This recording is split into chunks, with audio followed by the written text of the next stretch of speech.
Okay, so we're going to be unboxing a new engine today. I got it off of eBay from trains.com. This engine is an MTH engine. It's a Railking product, and it is equipped with ProtoSound 3. So we're going to be unboxing it today. So let's go ahead and get it out of the box and see what we have here.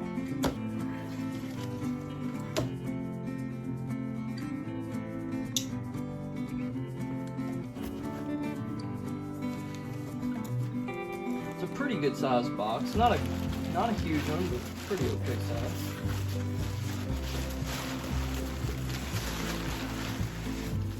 Need to get all the papers out. Here we go. Ah, yeah. Get the shipping box. And here you go. So as you can see, it's MTH Railking. And if you haven't already seen the title yet of this video, it is the MTH Railking SW-9 switcher diesel engine with ProtoSound 3, and it is in the Corman rail paint scheme.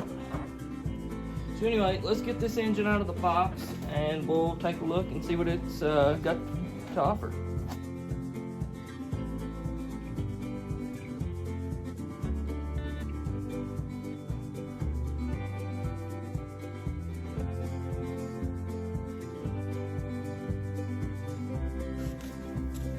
Alright, and as you can see, we do have the instruction manual on how to operate the locomotive.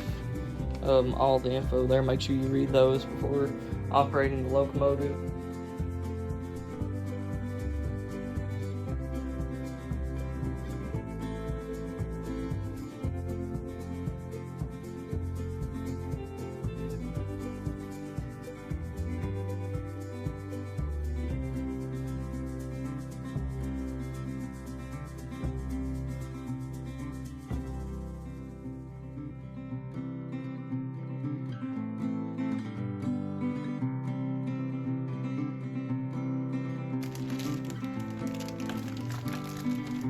Oh wow.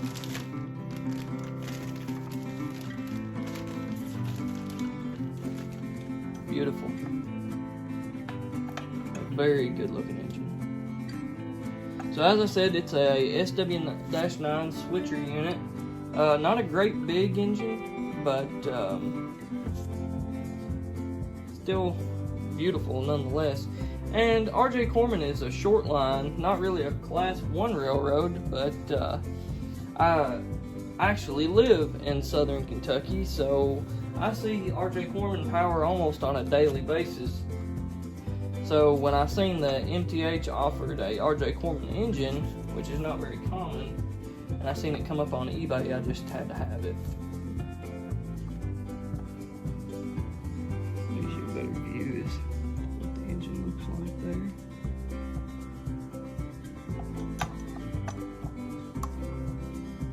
Looks great.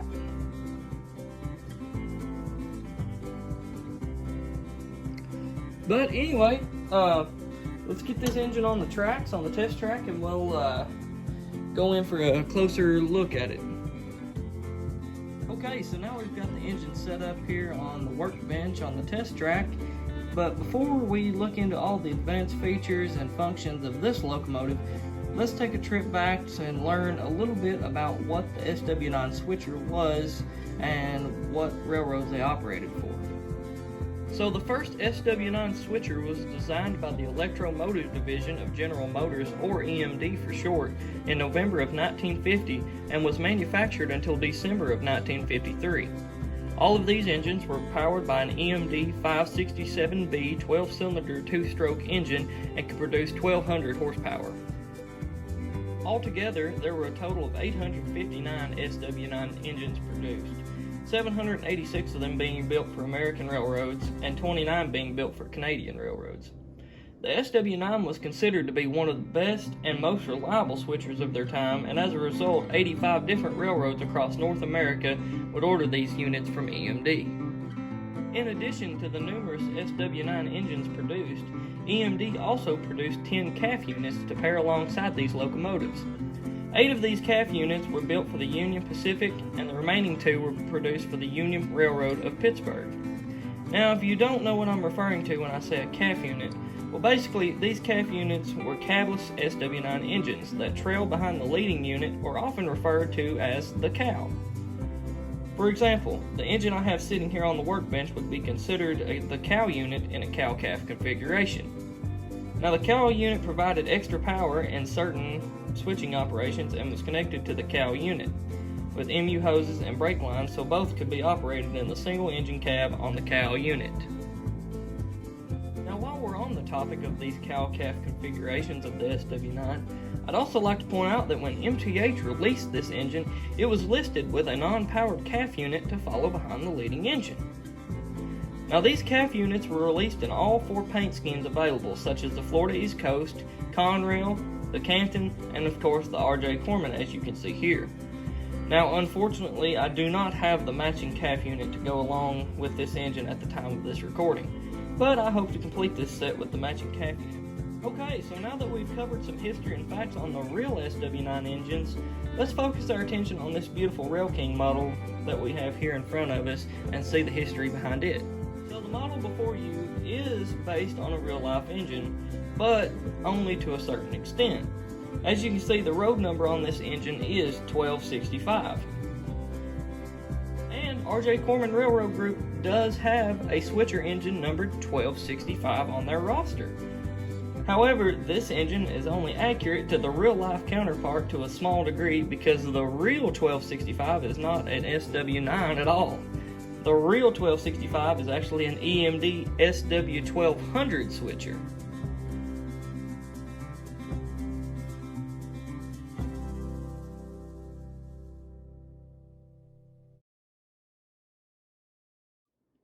Now, with that all being said, there are very few differences between the SW9 and the SW-1200. The SW-9 was the direct predecessor of the SW-1200, so the success of it can be credited mainly to the SW-9. Now, the RJ Corman 1265 is basically identical to this engine as well, with the exceptions of a few cosmetic differences, such as a ladder that runs from the top of the engine to the walking platforms along the side.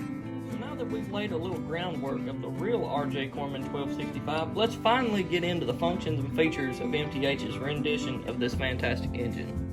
MTH did a great job packing loads of quality features and details into this budget-friendly Railking engine. They were able to incorporate loads of intricate detail into this model without breaking the bank as well.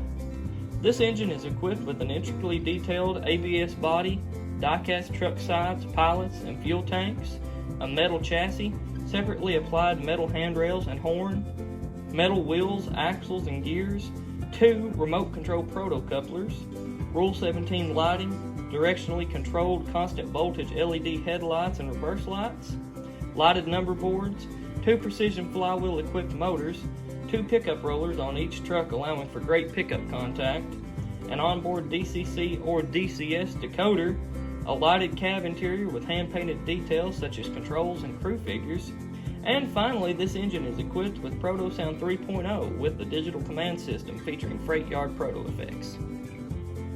So this engine, when measured, equals to right around 12 inches long, so its relatively small size allows it to operate on a minimum of 0.27 curves. So this engine is very friendly to basically any layout out there. So as you can see, we have a great model here in front of us that's full of functions, features, and details. We've talked about this engine enough, so let's go ahead and fire it up and take a listen to the great sound effects included on this locomotive. And right before we fire this thing up, I would also like to apologize again for not being able to show off this engine using MTH's digital command system. I would love to purchase one to unlock all of the features on this engine, but unfortunately, it's just not in my budget at the time of this recording. But hopefully I can receive one soon and do an update on all the features of this engine. But for now, we will run it conventionally and still get a good taste of what it has to offer. So let's go ahead and give it a listen.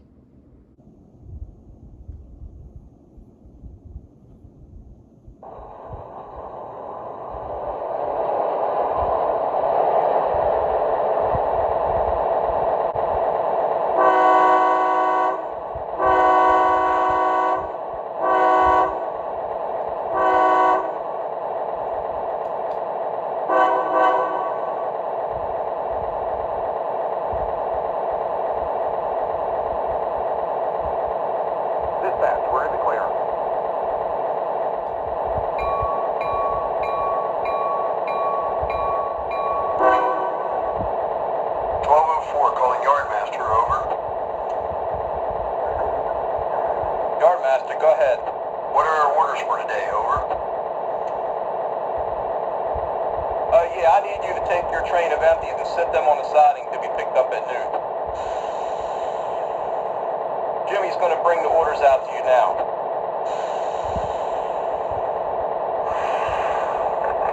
Anything else I should know about before we head out? Over. There's going to be some gondolas arriving around 2 o'clock. An engine will return this evening to take the train to its destination. Copy that. Make a train of gondolas to be picked up this evening. That's right. All right, you guys have a safe day. Yardmaster out. Thanks, 1204 out.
Alright, well that pretty much wraps it up for this MTH Railking RJ Corman SW9 switcher engine. This is a fantastic locomotive and I'm so happy to have been able to add it to my collection. Now if you would like to purchase one yourself, you can try to search through eBay and maybe some online hobby stores for one, but I will warn you, these don't seem to come up very often. I just happened to luck in on one, as you see here. But anyways, I would like to thank you for watching this video and for checking out my channel. I look forward to posting more videos very soon, and I have several OCO modeling projects coming up in the near future, such as scratch building an RJ Corman engine shed, so stay tuned for that. But anyways, I ask that you would like this video, subscribe to my channel, and hit that little bell icon so that you don't miss any of my next uploads. Okay, well that's all for now. Thank you again, and I'll see you again soon.